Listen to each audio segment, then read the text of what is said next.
Hey folks, welcome back to Penalty Box Woodshop, and this week I'm going to show you how to make a planer sled. This 5-minute shop project will save you hours when it comes to flattening cutting boards, slabs, or really any board that's too wide for your joiner. So let's get started.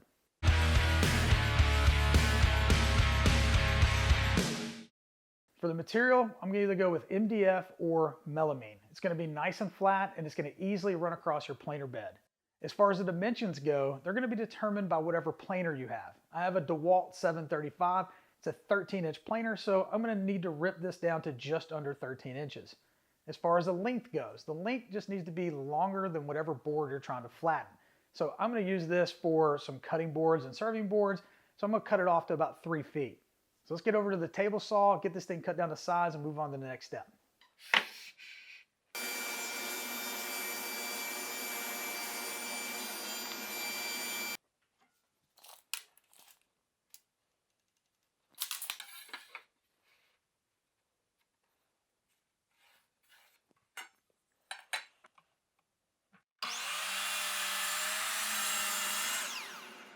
All right, at this point, we're going to need to attach a cleat to our sled. This is going to be on the back side, and it's going to keep our material that's sitting on the sled from getting pushed off the back. So you could just cut about 1 inch or 2 off of your sled and then take that piece and attach it, but I'm going to use some 1/2-inch plywood that I cut for the back of mine. And the reason being is that whatever this cleat is, thickness-wise, the material that you're flattening should be above it. So you want this to be shorter than whatever material it is you're flattening. So I'm going to pre-drill some holes in this plywood and then attach it to the sled.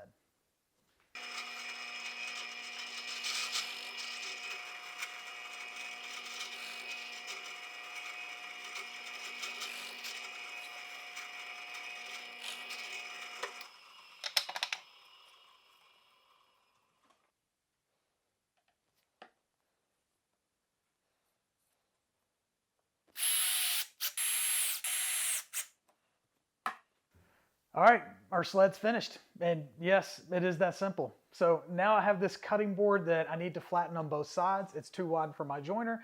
So I'm going to show you how to get that set up and run through the planer. All you have to do is lay the piece you want to flatten directly on the sled, butt it up against the cleat, and then check for the spots that are uneven. You want to hold down on your piece and then see where their gaps are.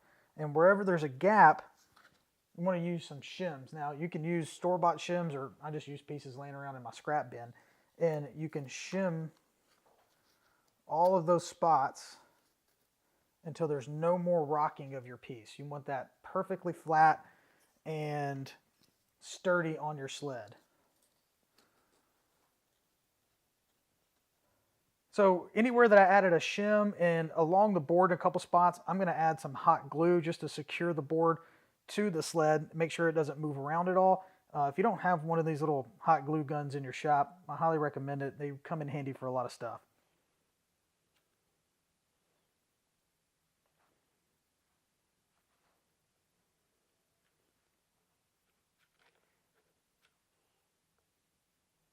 So I can see this corner is still raised up a little bit, so I'm going to add a little bit of a shim right there just to make sure that it's nice and solid.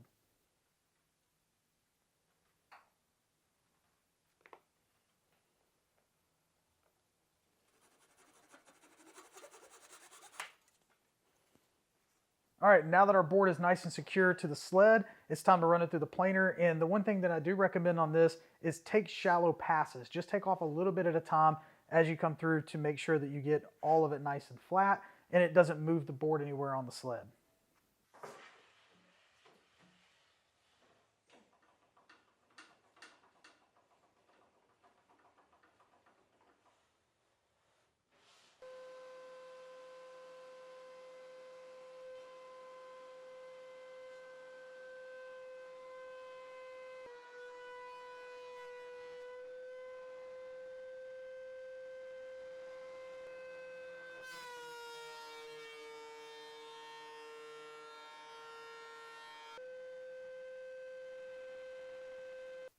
As you can see, with just a few quick passes through the planer on the planer sled, this side is now perfectly flat. It is nice and even, and it looks like all the hot glue and everything held up well. Now the reason we use hot glue is it's easy to remove and it's not going to hurt your material. So I'm going to pop this off and then run it back through the planer with this side down, and that should flatten to the other side, and we should be good to go.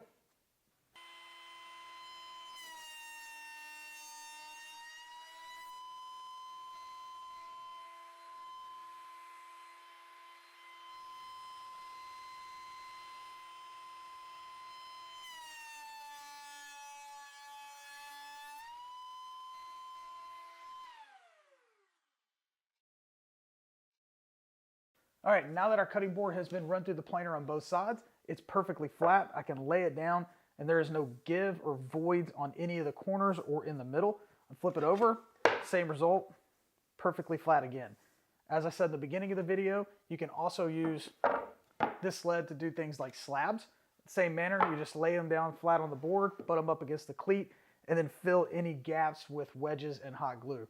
Run it through on this side until it's flat, and then flip it over and run it without the sled. That does it for us today, and as always, if you have any questions, put them down in the description section below. Hit the thumbs up and the bell if you want to be alerted for future videos that I put out. I hope this 5-minute project will be useful in your shop, and I'll see you next week.